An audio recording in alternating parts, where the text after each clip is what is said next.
இந்த சம்பவம் நடந்தது 1995. என் பேர் தீபு. இந்த உலகத்தில் எனக்குன்னு யாருமே இல்லை.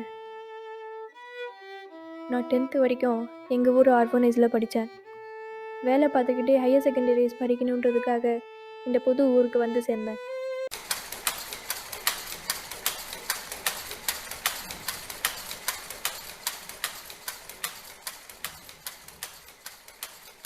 அப்போ தான் அந்த சூப்பர்வைசர் மிருகத்தோட பார்வை என் மேலே பட்டுச்சு. அவன் தினமும் என்னை அப்யூஸ் பண்ண ஆரம்பித்தான்.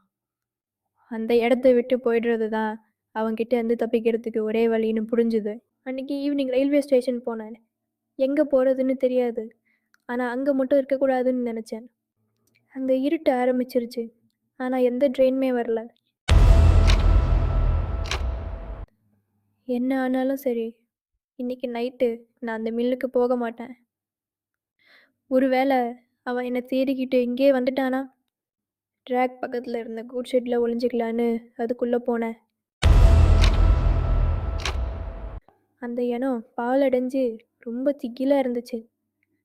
ஆனால் எனக்கு மில் ஹாஸ்டலில் நடக்கிற அப்யூஸை விட இந்த பயமே எவ்வளவோ பரவாயில்ல. கொஞ்ச நேரத்தில் அங்கே காலடி சத்தம் கேட்டுச்சு. ஆனால் அந்த யாருமே இல்லை. என்னால் நம்பவே முடியாத ஒரு விஷயத்த நான் பார்த்தேன்.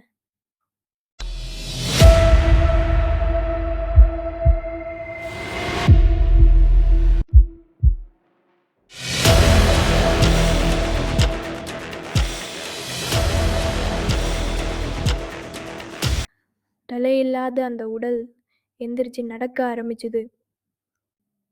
நான் ராத்திரி முழுக்க பயத்தில் உறைஞ்சி போயிட்டேன்.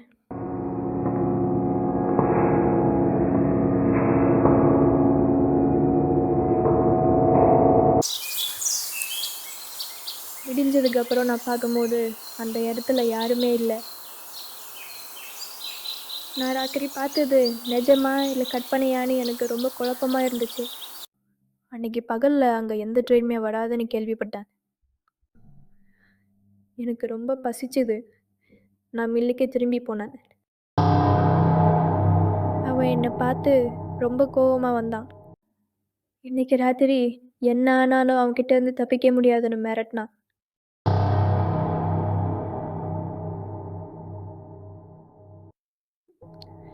இதுதான் இன்னைக்கு இந்த ஊரில் நான் இருக்க போகிற கடைசி நாள். இன்னைக்கு நைட்டும் ட்ரெயின் வரலன்னா எங்கே போகணுன்னு எனக்கு தெரியும்.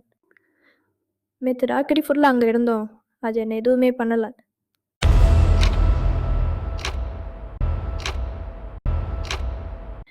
நான் கண்ணு முழிச்சு பார்த்துக்கிட்டே இருந்தேன். ஆனால் அந்த உருவம் இன்னைக்கு வரவே இல்லை.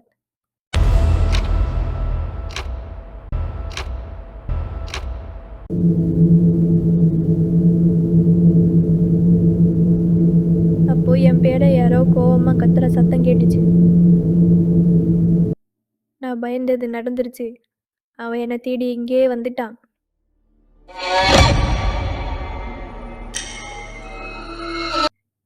என்னை காப்பாத்ததா யாருமே இல்லையே. அப்போ அவன் திடீர்னு எதையோ பார்த்து பயந்து ஓடுனான். திரும்பி பார்த்த எனக்கு ரொம்ப அதிர்ச்சியாக இருந்துச்சு.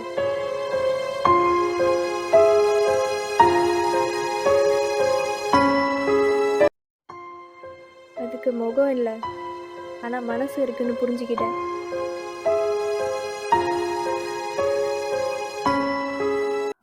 மறுநாள் காலையில் அங்கேருந்து கிளம்புனேன். அப்போ பிளாட்ஃபார்ம் பக்கத்தில் அந்த சூப்பர்வைசர் இறந்து கிடந்தான். பயந்து ஓடினதில் லேம்பில் இடித்து கீழே விழுந்திருக்கணும். அந்நேரம் பார்த்து அப்போ அங்கே ஒரு ட்ரெயின் வந்துச்சு. நான் கொஞ்சம் கூட யோசிக்கல, அந்த ட்ரெயினில் ஏறிட்டேன்.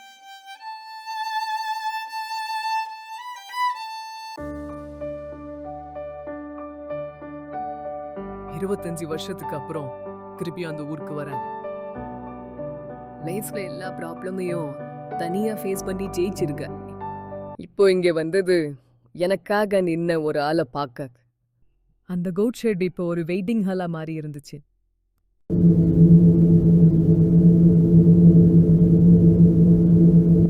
அவர் இன்னும் இங்கதான் இருக்காரா?